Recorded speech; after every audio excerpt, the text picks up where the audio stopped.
Assalamualaikum warahmatullahi wabarakatuh. Perkenalkan, nama saya Silvi Nur Hafifah dari kelas 12 MIPA 4. Tujuan pembuatan video ini untuk memenuhi tugas pengayaan biologi. Saya di sini akan menjelaskan sedikit tentang organ paru-paru, organ ginjal, dan organ jantung. Yang pertama yaitu organ paru-paru. Paru-paru adalah salah satu organ vital dalam tubuh manusia. Tepatnya merupakan organ respirasi atau pernapasan yang berhubungan dengan sistem pernapasan dan sirkulasi atau peredaran darah. Adapun bagian-bagian yang ada pada sistem paru-paru yaitu yang pertama pleura. Pleura merupakan membran tipis dengan lapisan ganda yang melepasi bagian paru-paru. Lapisan yang ada pada sistem pernapasan ini akan mengeluarkan cairan. Cairan tersebut adalah pleural fluid atau bisa disebut cairan seraus. Fungsi dari cairan seraus adalah sebagai pelumas bagian dalam rongga pada paru-paru. Hal ini bertujuan untuk menjaga supaya paru-paru tidak teriritasi ketika mengembung dan berkontraksi saat melakukan proses pernapasan. Yang kedua yaitu bronkus. Bronkus merupakan cabang tenggorokan yang berada setelah tenggorokan atau trakea dan berada sebelum paru-paru. Bronkus memiliki fungsi untuk memastikan udara masuk dengan baik sebagai saluran udara. Udara tersebut dipastikan masuk dari trakea menuju alveolus. Yang ketiga yaitu bronkiolus, merupakan cabang terkecil dari bronkus yang tidak terdapat kelenjar atau tulang rawan di dalamnya. Bronkiolus adalah cabang dari bronkus yang berfungsi sebagai pengalur udara. Udara dari bronkus menuju alveolus akan disalurkan melalui bronkiolus. Selain itu, fungsi dari bronkiolus yang terdapat di paru-paru adalah untuk mengontrol jumlah udara. Udara yang masuk dan keluar akan dikontrol ketika proses pernapasan sedang berlangsung. Keempat yaitu alveolus. Alveolus merupakan rongga cekung pada paru-paru yang dikelilingi oleh kapiler kecil. Alveolus berfungsi sebagai tempat oksigen dan karbon dioksida saling bertukar-menukar. Setelah oksigen diserap, darah akan mengalir karbon dioksida pada alveolus untuk dihembuskan keluar. Adapun fungsi paru-paru, yang pertama yaitu sebagai alat pernapasan untuk bertanggung jawab menambah oksigen. Oksigen mengeluarkan sebuah karbon dioksida yang berasal dari darah. Yang kedua yaitu pertukaran oksigen dan karbon dioksida. Oksigen yang masuk ke tubuh akan ditukar dengan limbah karbon dioksida. Yang ketiga yaitu sekresi zat lainnya untuk melakukan sebuah pembuatan zat-zat sisa dari dalam tubuh manusia. Zat-zat sisa tersebut dalam bentuk gas. Yang keempat yaitu organ metabolisme. Hal ini karena paru-paru terlibat dalam transformasi, sintesis, penyimpanan, dan degradasi berbagai zat lainnya. Yang kelima yaitu pelindung organ tubuh. Organ-organ yang dilindungi oleh paru-paru contohnya seperti hati dan jantung. Yang keenam yaitu pelindung infeksi. Paru-paru akan melindungi tubuh dari infeksi yang masuk tersebut akan biasanya dibawa oleh udara ke dalam tubuh. Yang ketujuh yaitu pengendali pH darah. Paru-paru memiliki pengaruh dalam mengatur kadar asam dan basa yang ada di dalam darah manusia. Yang kedelapan yaitu penampung darah. Jumlah darah yang ditampung di dalam paru-paru tidak menentu karena menyesuaikan dengan kondisi tubuh. Yang kesembilan yaitu proses penciptaan suara. Selama proses pernapasan, udara akan mengalir dari paru-paru menuju laring atau kontak suara. Yang ke-10 yaitu melindungi indera penciuman. Proses penciuman bermula dari serat penciuman yang melapisi rongga hidung yang ada di dalam hidung. Organ yang kedua yaitu organ ginjal. Ginjal adalah organ vital dalam tubuh yang berfungsi sebagai organ ekskresi. dalam tubuh yang berbentuk mirip seperti kacang dan terletak di belakang perut atau abdomea. Ginjal terletak di kanan dan kiri tulang belakang di bawah hati dan limpa. Bagian-bagian pada ginjal. Yang pertama yaitu nephron, berfungsi untuk mengambil darah, mengatur metabolisme, dan membantu mengeluarkan zat-zat yang tidak diperlukan oleh tubuh. Yang kedua yaitu sel ginjal, mempunyai dua struktur. Yang pertama yaitu glomerulus, yang berfungsi menyerap protein dari darah yang masuk dalam sel ginjal. Yang kedua yaitu kapsul Bowman, yang berfungsi mengalirkan darah ke tubulus renalis. Bagian yang ketiga yaitu tubulus renalis.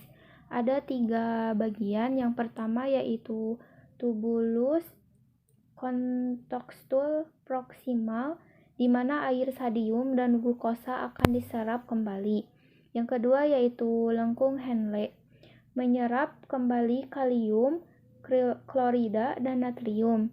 Yang ketiga yaitu tubulus kontekstul distal, menyerap kembali banyak natrium dan kalium serta asam.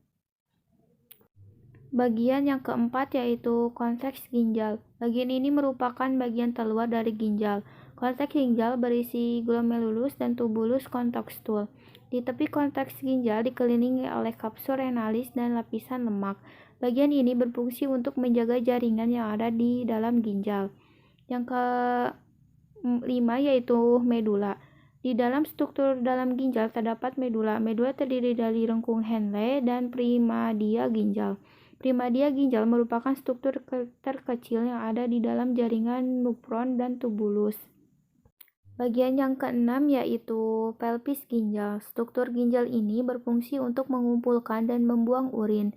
Bentuk dari pelvis ginjal seperti corong dan terletak di dalam ginjal. Adapun fungsi-fungsi dari ginjal: menjaga keseimbangan cairan tubuh, mengatur dan menyaring mineral dari darah, menyaring larutan dan zat limbah dari makanan, obat, dan zat-zat racun, memproduksi hormon yang membantu memproduksi sel darah merah, kesehatan tulang, dan mengatur tekanan darah.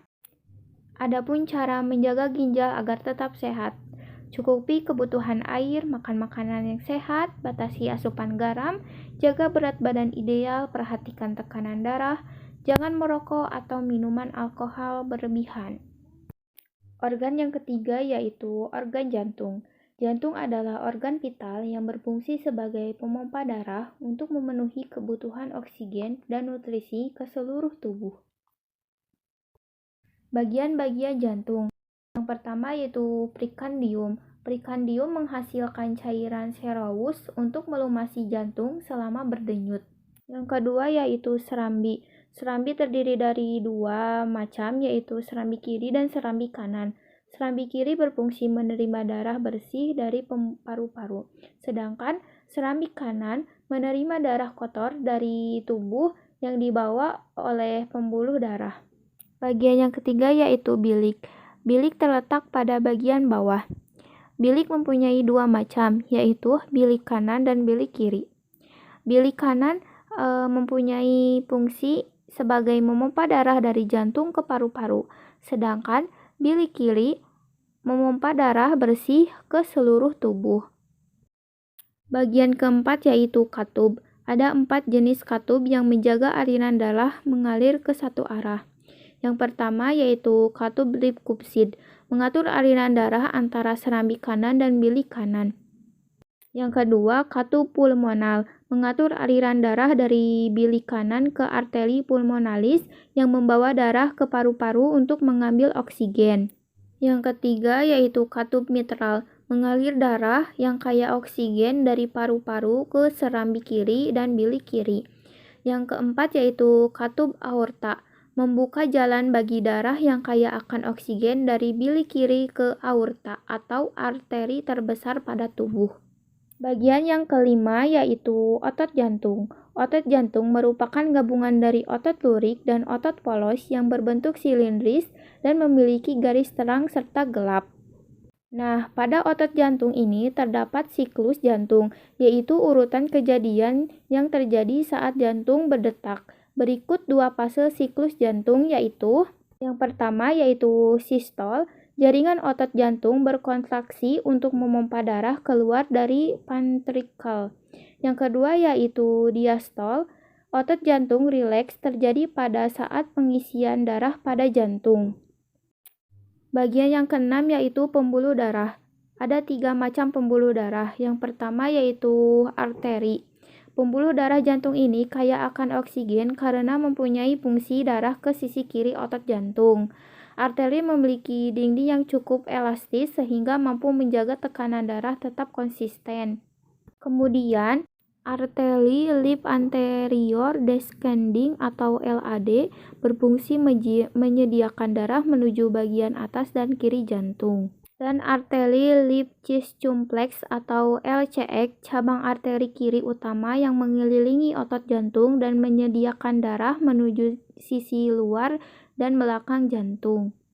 Yang kedua yaitu pembuluh pena. Pembuluh darah yang satu ini membawa darah yang miskin oksigen dari seluruh tubuh untuk kembali ke jantung. Ketimbang arteri, yaitu pena memiliki dinding pembuluh yang lebih tipis. Yang ketiga yaitu kapiler. Pembuluh darah ini berfungsi untuk menghubungkan arteri terkecil dan pena terkecil. Dindingnya sangat tipis sehingga memungkinkan pembuluh darah untuk bertukar senyawa dengan jaringan sekitarnya seperti karbon dioksida, air, oksigen, limbah, dan nutrisi. Mungkin itu yang dapat saya sampaikan. Atas perhatiannya, terima kasih. Wassalamualaikum warahmatullahi wabarakatuh.